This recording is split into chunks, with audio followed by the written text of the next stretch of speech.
And it is going to be for The First Omen. I did not get a chance to see this movie, but Nick Oof. did.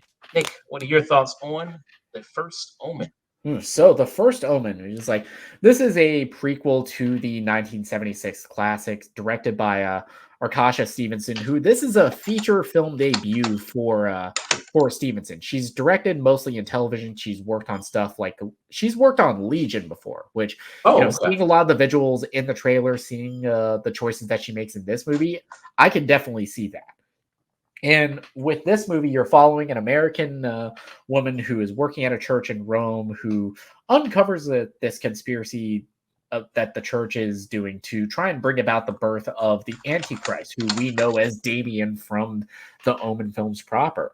And what I think works so well about this movie is that, one, you can honestly watch this movie without having seen the original Omen, which is how I saw it because my only exposure to the Omen was the 2006 remake, and you can watch this movie as its own thing because so much of the movie it's not relying so much on callbacks on Easter eggs to that movie. It's not relying on hey remember this thing from that movie. It's relying entirely on the performance of Nell Tiger Free, who was also in that M Night Shyamalan show Servant, who I keep hearing great things about that, and she is giving one of the best performances I have seen in recent memory that I know for a fact is not going to get any love at the Oscars because they are not that cool.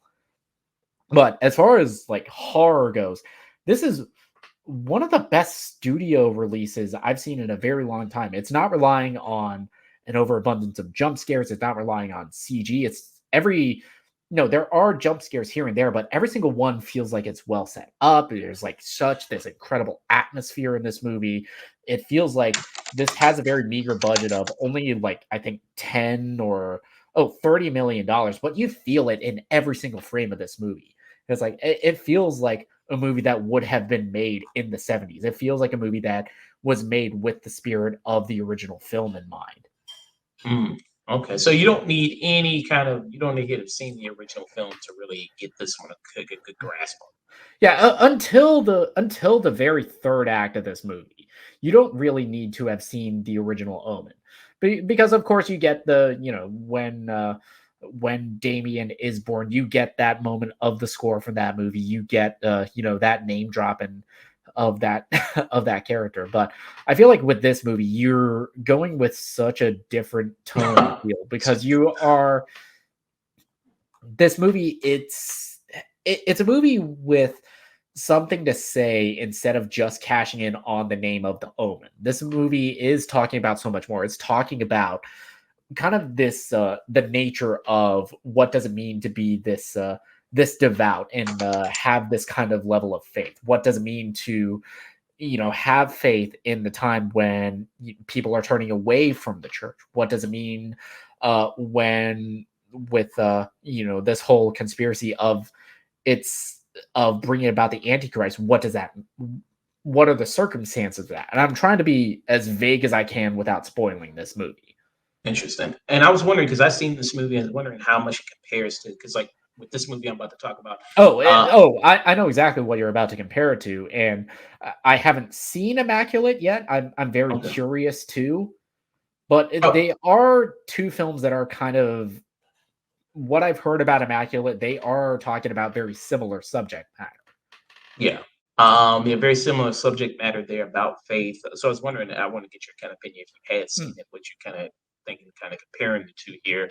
Yeah, Um, I haven't seen Immaculate, so I can't really speak to what that film does versus what the First Omen does. okay, but yeah, when you watch the movie, very much inspiration from something like Rosemary's Baby, The Omen. I think Mhm. we always made inspiration there as well with that. And then you said so you have seen the 2006 Omen film there. Yeah, the 2006 version that starred Liev Schreiber and I think it was Julia Stiles. Yep, Julia Oh yeah, it Stiles. was Julia Stiles. And Uh, yeah, I was kind of like on that movie. okay. And what do you think is a big difference between the two? I'd say the big difference between the two is where, with this was during the age of the remakes where, okay, let's just do the exact same thing as we did in the original, and let's hope that people flock to this, or if nothing else, they'll go and seek out the original movie. Yeah, damn, I never seen a motherfucker make a sandwich look so evil. Damn. They can make a peanut butter and jelly sandwich. Like, look at them. Like, all look like, damn.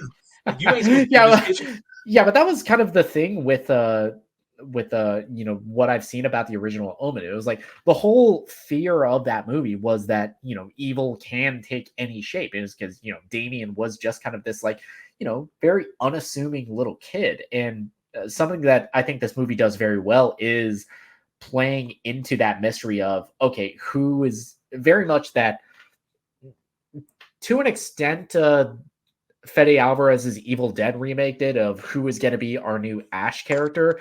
I feel like this movie does a good job of playing that mystery of, okay, who is going to be Damien's mother. Okay. So what will be your rating for the first one? Oof, you know me. I absolutely. There is nothing like seeing a great horror movie in a theater with a good crowd, being in that space, seeing that atmosphere, especially when you have a movie that I had almost no expectations for. I had just seen the trailer that I thought, okay, this looks kind of cool, but they're probably showing all the best stuff in the trailer. And with the first Omen, I was taken aback by how beautifully it was shot, how much they lean into this atmosphere, into those conversations about faith, about this this other subject matter that I cannot talk about without spoiling the movie. The incredible performance by Nell Tiger Free, who off of this movie, I'm kind of putting her in that same camp of someone like Toni Collette or Mia Goth, who this is an absolutely incredible actress that is probably never going to see an Oscar because the Academy is not that cool. Yeah, and let me pull up a picture of the actress right here. And this is her. So yeah, Nell Tiger Free here. Yeah, What else has she been in before?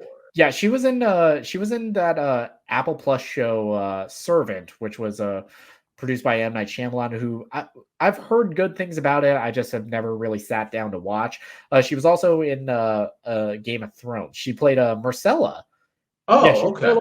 Myrcella Baratheon in Game of Thrones. Oh, cool, cool. I do remember her character there, Marcel Baratheon. Okay, yeah. All right, yeah. And then film-wise, she was in Wonderwell. Haven't seen that. Settlers and Broken. Uh, All kind of like just British films, stuff that I really wouldn't have seen before. But off of this, I'm definitely watching everything that she is in after this. yeah, you know who she kind of looks like? She looks like Lake Bell, kind of. A little bit. It's like we kind of I kind of in this group chat I'm in, we kind of had this conversation of it was like actors who look like other actors who are kind of in a lot of horror movies, like Samara Weaving, who looks like Margot Robbie, so I call her Margot Phobie. Yeah, I can definitely see the Lake Bell. Yeah, a little bit, especially like in the face. Yeah. Also, what's her name? The wickedly talented. Adina Menzel. Adina Menzel. Yeah. What did John Travolta say? The wickedly talented Adele Dazeem. Yeah. It's like, damn. It's like when I saw that, I was like, damn, bro, you're not even in the same ballpark. Wow. Give her a whole new identity. Alter ego. Damn, Yeah. but honestly, the first Omen, I'm shocked that a prequel to a movie that I've never seen took me the way that this movie did, that I was as scared as I was watching this movie, because this movie, it's very rare that a horror movie actually frightens me. And even with this movie does utilize a lot of jump scares, just what this movie is talking about, I feel like this was a very frightening film, and I absolutely adored this. I can't give this anything but peak. Peak. Wow. Okay. High praise for Yeah, it's like after like the landmark years of like 2022 and 2023 for horror, it's been a little bit rough this year with stuff like Night Swim, stuff like Imaginary, which are both just god awful. It's nice to have good horror again. Yeah. And did you see Late Night with the Devil? Oh, yes, that's yeah, that is an absolute yeah, just real quick, Late Night with the Devil was like it's kind of a return to form for a genre that I never really realized how much I missed with found footage. And this amazing performance by David Desmalchin, and this is like talking about movies that horror movies that actually scared me. This is in that camp. It's like Okay. this movie scared the shit out of me just with how well it was filmed, the performances that you're getting out of these actors, and takes a turn in its third act that I was not expecting, and completely that makes me want to rewatch this knowing having that third act in mind, Mm. Yeah. So what rating and would you give how it? much that is going to change my perception of David Desmalchin's character. I give Late Night with Devil. It is a this is cinema type of movie for Wow. me. Because like I rarely give those out. I I try to sparingly give those out, but I feel like I would really like to rewatch that movie. But I'll give it a soft peek. I'll give it a soft peek, Okay. bordering on this is cinema after a rewatch. Soft Peacock for Late Night with the Devil there. All right. Yeah, I liked it. I don't think I liked it as much as you. I gave it a tune in there. But yeah, I enjoyed it. I thought it was solid. It's like, especially knowing the circumstances of how David Desmalchin came to be an actor, get him to finally step into the shoes of a leading man. He answers that call to duty beautifully. Yeah. So you gave a peek to the First Omen there, Yeah. and definitely saying people should check it out. So that's very Oh nice. yeah. It's like how I feel about the First Omen. It's very similar to how I felt about Barbarian a couple years ago. It was like a Mm, movie I had zero expectations for, and honestly, when I saw it, it kind of blew me away. nice. That was Nick's review for the First Omen.